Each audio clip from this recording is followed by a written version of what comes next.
બેન જ્યારે ગીત ગાતી હતી દીકરી એ આજે એમણે તો ભજનો પણ ગાયા, પણ લોકગીતો છે એ આપણી એક પરંપરા છે. આ દેશનું એક પણ સૌરાષ્ટ્રનું લોકગીત એવું નથી કે જેમાં આધ્યાત્મિક ન હોય.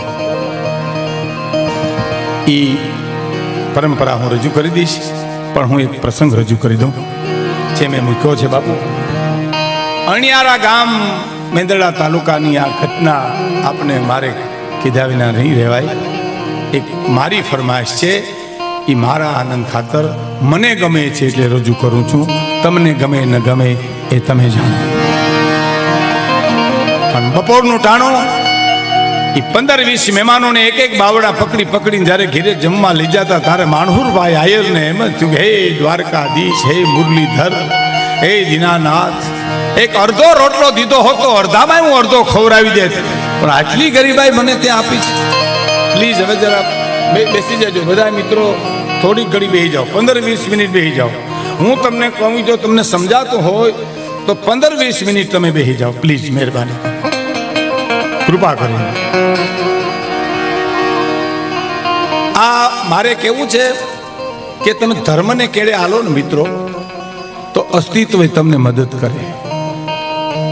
સાંભળજો, રામ ધર્મને કેળે હાલ્યા ને તો અસ્તિત્વ એને મદદ કરી. રાવણ અધર્મને કેળે હાલ્યો ને તો પોતાના હામા પીડ્યા. જો એના 2 દાખલા તમને આપી દઉં. રામ ધર્મને કેળે હાલ્યા તો એને જટાયુએ મદદ કરી. જટાયુનો પ્રસંગ સીએમ અહીં જાહેર કર્યો હતો ને, આપણા દેશનો સંદેશ જટાયુ હોવો. વાંદરાએ મદદ કરી, રીછોએ મદદ કરી. અને રાવણ અધર્મને કેળે હાલ્યો ને તો હગો ભાઈ વિભીષણ સામે ગયો. સાહેબ, હામા પક્ષ રામે રાવણને માર્યો નથી, બાપ વિભીષણે રાવણને માર્યો છે. રામાયણના મંડપમાં બેઠા છીએ, આપ રામાયણ સાંભળો છો. राम किसी को मारे नहीं, ऐसो पापी नहीं है मेरो राम, अपने आप मर जाते हैं करके कूड़े काम. राम न मारे कोई दिवस. कोने मार्यो? સાંભળજો, 30 બાણ રામે છોડ્યા ત્યાં સુધી માયાવી માથા રાવણને માથે આવી જતા હતા. ભાઈ બેહી જા, ઘડી બેહી જા. 30 બાણ રામે માથામાંથી છોડ્યા, રાવણને માથે માયાવી માથા આવી જતા હતા. રામ મુંજાણા, શું કરવું? વિભીષણ સામે જોયું કે હું કરું, ઈશારો કર્યો, કઈ નાભીમાં મારો, ન્યા અમૃત કુંભ છે, ત્યાં સુધી નહીં મરે. કોણે માર્યો કયો જી? હે?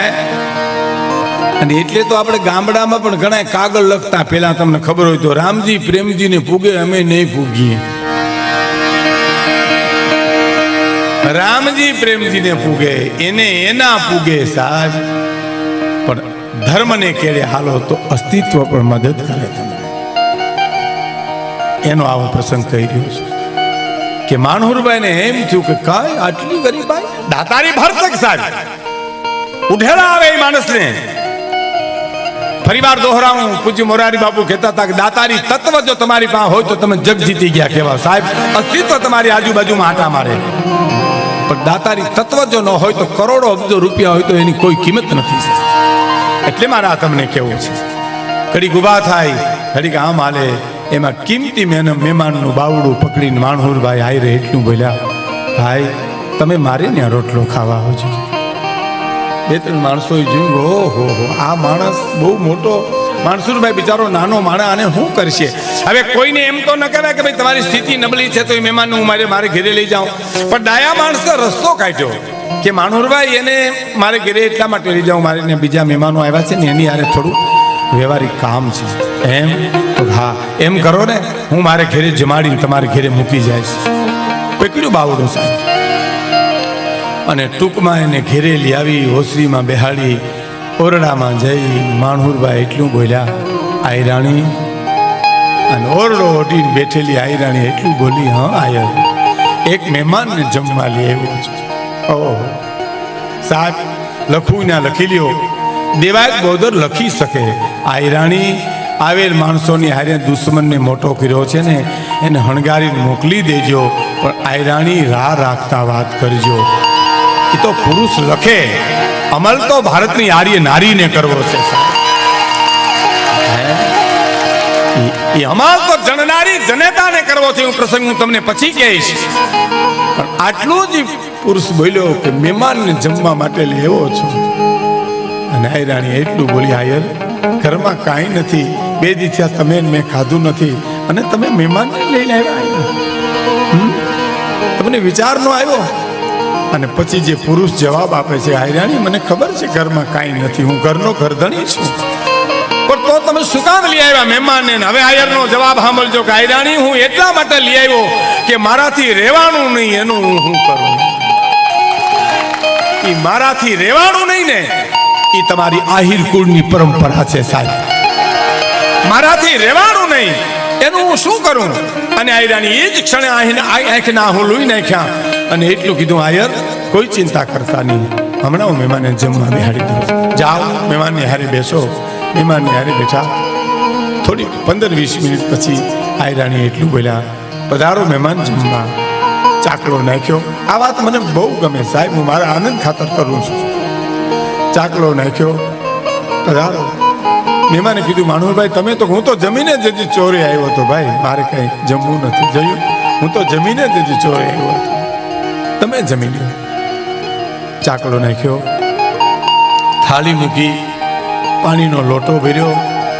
રસોડામાંથી બાઈ એક મીઠાની સપટી મૂકી થાળીમાં અને એટલું બોલી, ખીલીને ખુખારા દયા પરસુ મેં પતરી, સજન તું ગણજો અસાંજી સંપત અતરી. બાપ હોનાની હાંકડે બાંધી લઈ આવીએ તોય તું અમારે ગામડે નો આવ, અસાંજી સંપત અતરી. મીઠાની સપટી મૂકી, રહોડામાં જઈને એટલું કીધું, કરો હરિહર. એ હરિહર શબ્દ સાંભળી અને જે મહેમાન જમવા આવ્યો હતો ને સાહેબ, એ માણસની દાતારી ઉપર ધરાઈ ગયો સાહેબ. એને પછી ખાવા પડું નહોતું કાંઈ.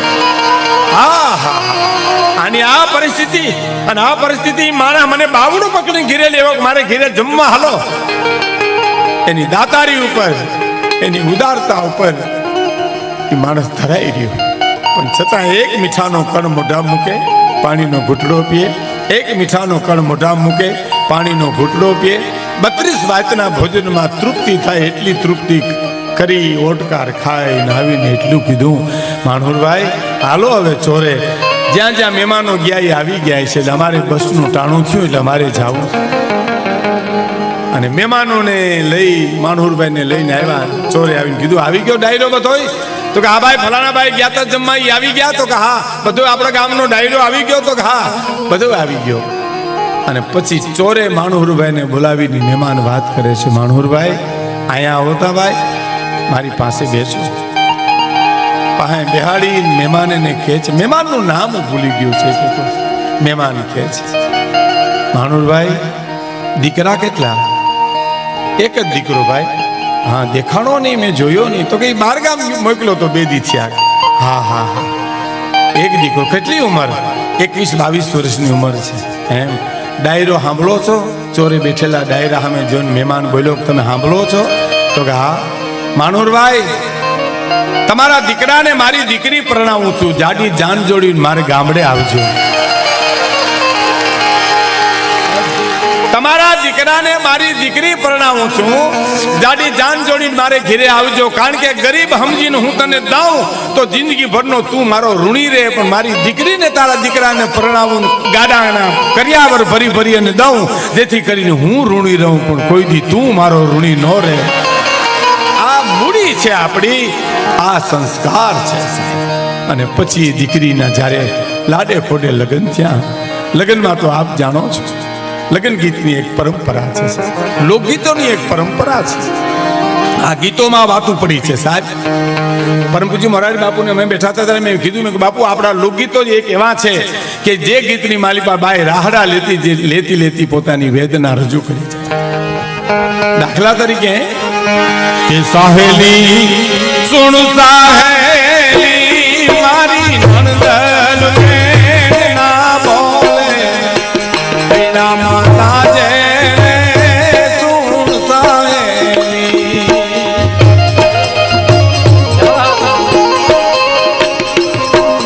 સાહેલી સુણ સાહેલી મારી નણદલ ના બોલે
બાપા